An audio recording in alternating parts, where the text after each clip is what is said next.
Seni Media Production mempersembahkan Pahlawanku. Daan Mogot.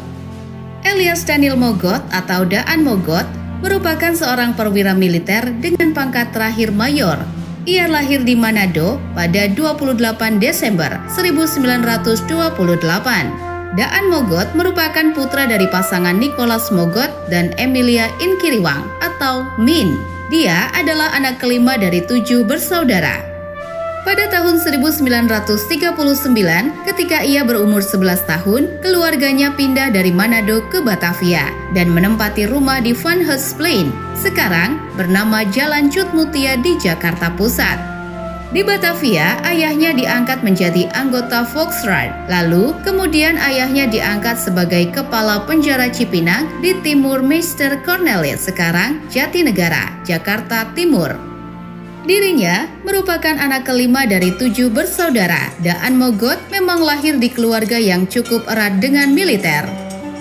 Daan Mogot tercatat sebagai anggota dan pelatih pembela tanah air atau PETA di Bali dan Jakarta pada 1942 hingga 1945. Kemudian dia bergabung dengan Tentara Keamanan Rakyat atau TKR di Jakarta.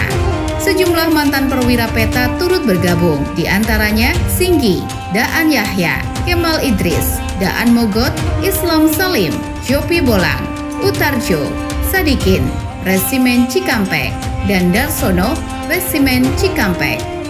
Pada November 1945, Daan Mogot bersama rekan-rekannya mendirikan Militer Akademi Tangerang atau MAT. Pengalamannya melatih tentara di Bali membuat Daan Mogot dipercaya sebagai Direktur Militer Akademi Tangerang MAT. Saat itu usianya masih 17 tahun dan dirinya harus mensupervisi beberapa tentara yang berusia lebih tua darinya.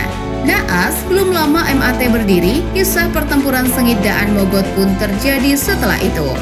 Pada 24 Januari 1946, Kepala Staf Resimen 4 Tangerang, Mayor Daan Yahya, menerima informasi intelijen bahwa pasukan Belanda dan Knil sudah menduduki Parung dan akan merebut depot senjata tentara Jepang di Lengkong, Tangerang Selatan.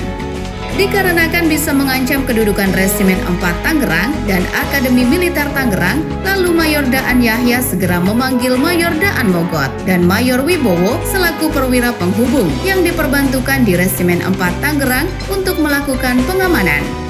Keesokannya, pada tanggal 25 Januari 1946, mereka berangkat bersama 17 kadet MAT dan sejumlah perwira, yakni Mayor Wibowo, Letus Subianto Joyo Hadi Kusumo, dan Letus Sutopo.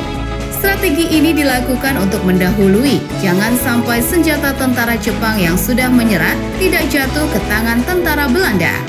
Setibanya di sana, Mayor Daan Mogot, Mayor Wibowo, dan Taruna Alex Sayuti bertemu Kapten AB. Sementara, pasukan kadet MAT diserahkan ke Letu Subianto dan Letu Sutopo menunggu di luar. Ketika di dalam kantor markas Jepang ini, Mayor Daan Mogot menjelaskan maksud kedatangannya.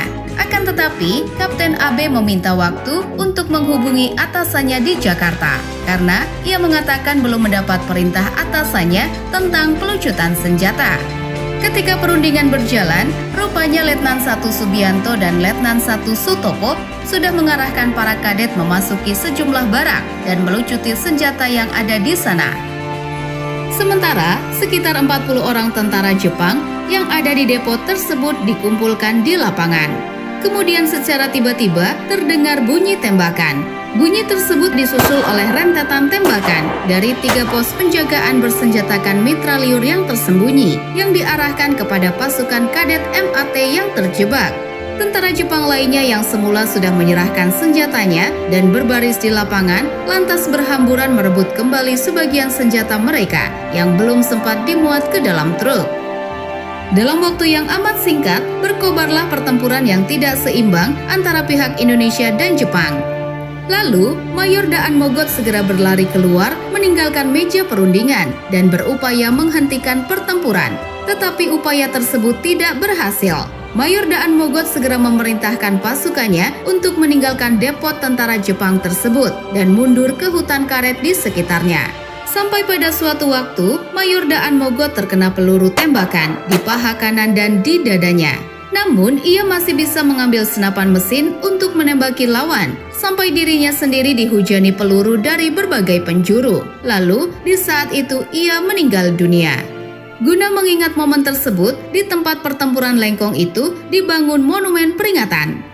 Kisah pertempuran Lengkong itu bahkan dijadikan dasar penulisan skenario film Merah Putih tahun 2009.